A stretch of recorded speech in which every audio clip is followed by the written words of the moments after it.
မိကိုလည်းမုန်းတယ်ပြန်လာမယ်ပုံပွက်ခဲ့တဲ့ချစ်နာသူလည်းမုန်းတယ်လေရင်နှံကိုမုန်းရတာလေရင်နှံကခေါ်ဆောင်မဟုတ်အတီကိုမုန်းရတာသူစစ်စစ်နဲ့ရေးပြချလေစိတ်ကခုံတွေကတော့ငါမျက်ရည်ထွက်တတ်တယ်ချစ်နာသူလည်းမိဘဝတော့ဆုံးတဲ့ကခက်နေရက်တွေတန်နေပြီးတညက်နေပြီးတညက်နေလက်တွေချိုးရည်ပြီးအလွမ်းတွေနဲ့မနဲ့တွေငါဘဝတော့မင်းမရှိရဲ့ချစ်မရှိတာမင်းမသိချားတည်း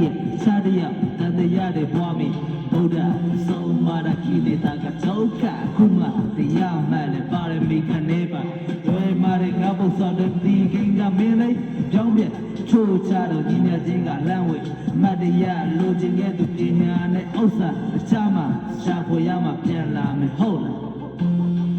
ရမလာတော့ဘူးပေါ့တေချာ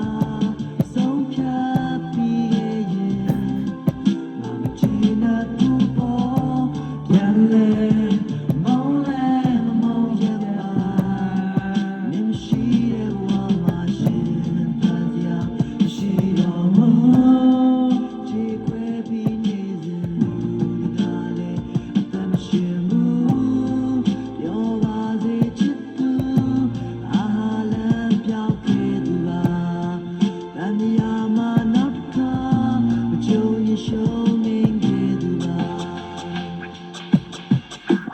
ချစ်သူချက်ပြီးအနေဝေးတော့တွေ့အေးတဲ့မင်းအသက်ကခုမှ20ပတ်လေးပဲငါကိုလွမ်းတဲ့နောက်ပဲလောက်ကြောင့်မင်းရဲ့ထဲမှာရှိလဲဝိညာဉ်ချမှနီးတဲ့သွားလာဖြစ်လာခဲ့ရင်လို့လေဒီငယ်မှုဆိုတာကတို့ရွှေတဲ့လက်ခဏရှင်ခံမှုဆိုတာကမင်းတို့ရဲ့ပြဿနာ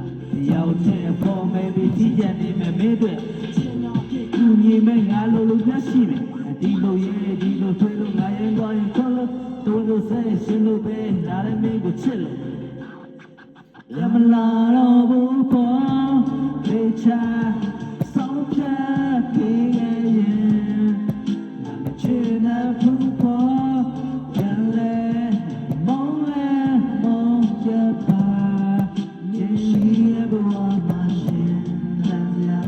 ရှိတော့ဘူး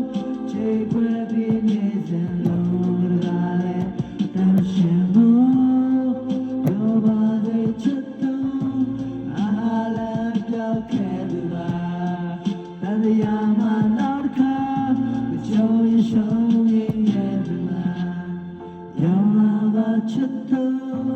အာမေမရှိဖြစ်သူပါရင်ချေလို့တော့